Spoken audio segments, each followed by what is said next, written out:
right, well, I'm here today to tell you about concept attainment model, and I am going on the basis that this is being presented to new business teachers, newly certified, so I'm trying to make this simple and effective, something that you can use right away. So here goes. Hopefully this helps.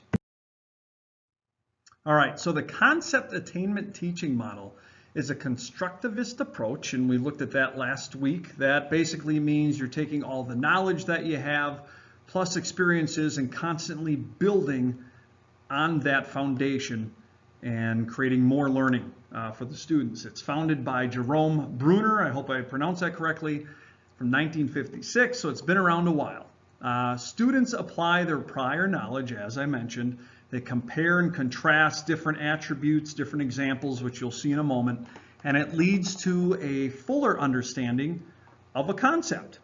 So moving on here, hope you enjoy the pictures, by the way. These are some of my students from the last few years. So the benefits of the concept attainment model. Number one, it's active learning for the students, which they like a lot, keeps them alive and energetic and focused on the lesson. It offers higher order thinking as well. It's not just memorization. They're actually having to think and process and analyze and build on that. Along with building, it builds on prior knowledge, which I mentioned, which promotes retention. So that encoding process that happens with memory is more apt to happen if it's already attached to something that you know and remember. Finally, it's an examination of a concept or a schema, mental representation that a student might have from different perspectives, which, talk about higher order thinking. So it's a simple process, but I think it does a great job in terms of building learning for our students. Okay, so the application of prior knowledge and experiences, as I mentioned, that is going to be important here. So these experiences must be experienced in different contexts or instances. So if they've only experienced a concept one way and that's it, it's really going to be difficult for them to grow and learn more from there. So those different experiences, though, should have commonalities, and that's where these concepts form, critical attributes. So if we are going to discuss teamwork, and I'm not sure that our book actually would say teamwork would be a good idea, because it's not concrete, but I really do think we can use this model with intangible types of concepts as well. So if we take teamwork, critical attributes would include, for example, working together, a common goal that individuals have together, and the fact that everybody would share in the success or failure of the group. So that is an application of the concept attainment model. Now, first, the teacher has to do an analysis of their own of that concept. So the teacher should form a definition, and not just a dictionary definition, but actually write out their own definition to the concept. Then they should identify critical variables, both variable and critical attributes of the concept. That'll be part of the definition.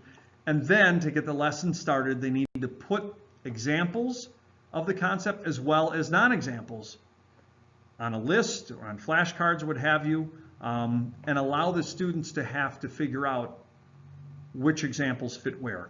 All right, let's dive into the thing, okay?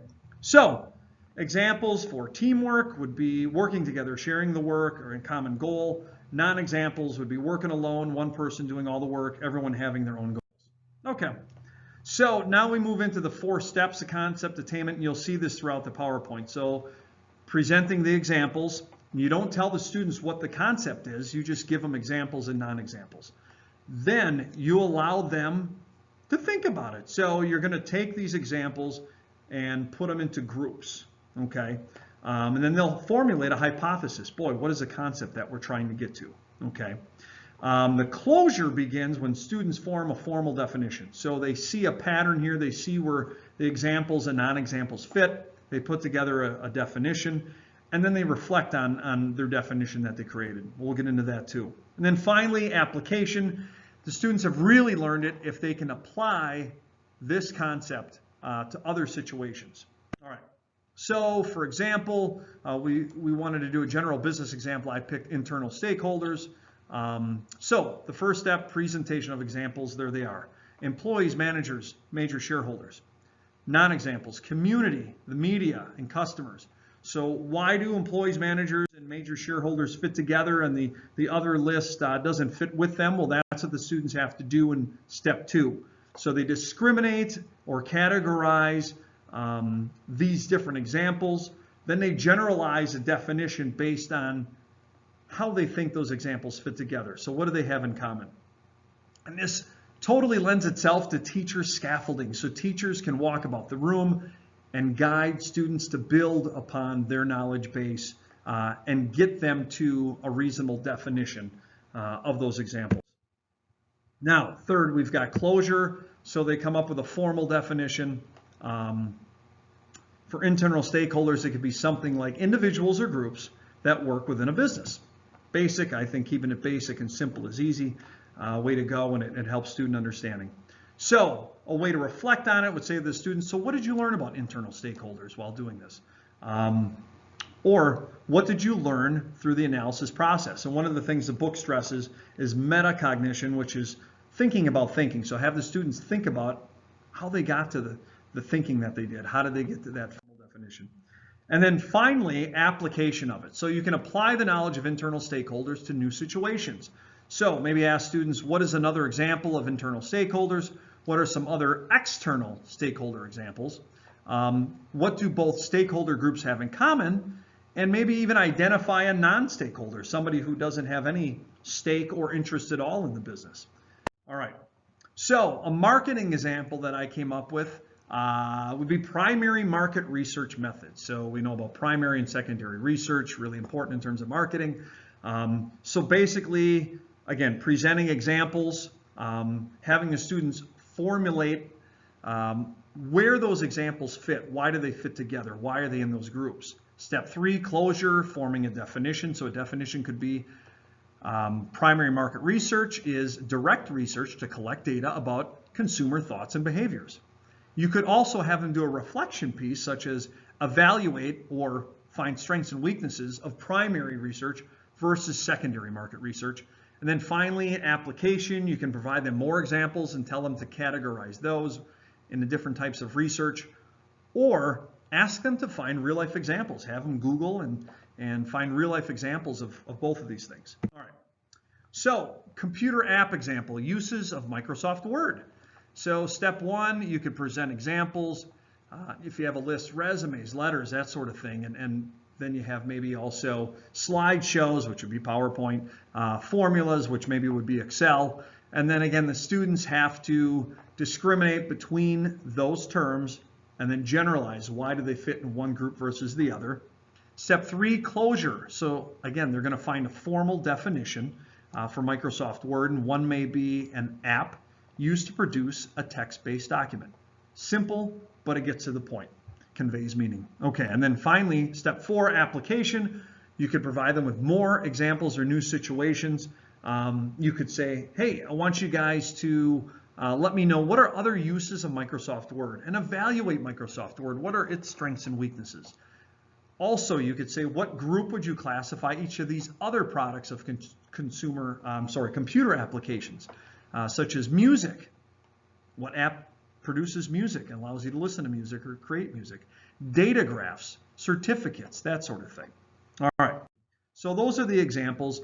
With differentiating instruction, which is obviously so important, we're looking at, kids have obviously different needs in terms of learning, different learning styles, learning behaviors, patterns of behavior, and we looked at that in our last module as well. So we want to utilize various presentation tools. The student, maybe you give them a choice. Who wants to work individually? Raise your hand. Okay, who wants to work in pairs? Raise your hand, that sort of thing. You can have different recording ideas. So how are they going to demonstrate what they've done? Well, first of all, if they're, writing down what's happening just in their notes, you can have a structured worksheet where they have to write down examples and non-examples and then give them spaces to categorize those. You can ask them for oral responses, that sort of thing. And then finally, for assessing this, and this shouldn't be too difficult, but it's so important to make sure that they're catching on to the whole concept idea. You can ask them for a written formative assessment, such as multiple choice, a short answer, a quick reflective essay.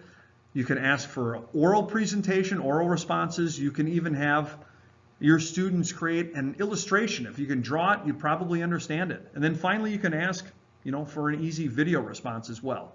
Now, this concept attainment model offers built-in support. It's structured, it's 4 steps, and it allows the teachers to easily go about the room and work with small groups, individual kids, or with the class in general, and provide first and foremost scaffolding. So again, this concept is really built in to help learners of all levels. Okay, vocab and language demands. Some of the things for concept attainment, they need to know what examples are versus non-examples, what discrimination means, or categorization. That may be a better way to phrase it. Discrimination was used in the text. Generalization, formal definition, application. What do those terms mean? The key terms for understanding internal stakeholder are listed, including stakeholder, employees, managers, board of directors. I work with seniors in high school who have already taken a year of business, and they even confuse sometimes internal stakeholders. So pre-assessment, if we're looking at the stakeholder lesson, you could do a quick matching exercise with the terms versus definitions and so forth, or just do a quick hand raise or so forth, or thumbs up, thumbs down. Differentiation, you can provide video examples, do a think, pair, share, do a whole class discussion. There's a number of ways that you can differentiate and get them the vocab and language understanding that they need. So in terms of planning, this is sequential. The planning is easy. Again, scaffolding is built in. You can provide real life examples. You can draw upon each student's prior knowledge. They can have peer-to-peer mentoring in order to help them through the process.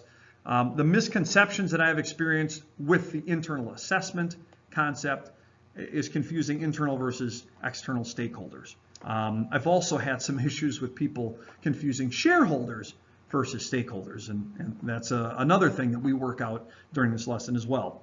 This is all based, again, on Bruner's work on a constructivist theory. Okay. Implementation. Engaged learning occurs because students are actively drawing upon their own experiences. So if it's relevant to them, students are going to grab onto it. If it's interesting, they're going to grab onto it. So relevancy or interest or both, you've got yourselves a great lesson. The stakeholder lesson is important because we build on this. We talk about there's a power interest model, and ultimately it's all about the strategy a business should take when addressing issues that are involved with different stakeholders. Thinking skills, sorting, analysis, categorizing, formulating. There's all kinds of thinking skills here that can be applied. It's constructivist, so it applies to any constructivist framework. Assessing, I touched on that already. What I love is a pre-assessment. It lets you know where the students are now, where are they starting from, and then you can build from there. So if language or understanding is an issue, and I normally have kids from other countries or maybe from homes that English isn't their first language, we work that out in the beginning, see where they are now, and then scaffold through. Formative assessment, show of hands, class discussion, we talked about that a little bit. I would look for a demonstration of learning through written and oral communication by the students. As the stakeholder understanding is paramount to future ideas, this thing actually gets assessed as we go on through the semester. And then finally, I just listed some supplemental resources. I'm really a visual learner, so the last two I thought were really good actually. If you don't want to do a lot of reading, a couple of YouTube videos, I think total will take like 10 minutes. I sure hope this helped. I'm looking forward to looking at everyone else's videos. The concept attainment model is fantastic. It's easy. Scaffolding is your key to success, and it really helps in terms of introducing a concept to your students. Thanks, and have a good day.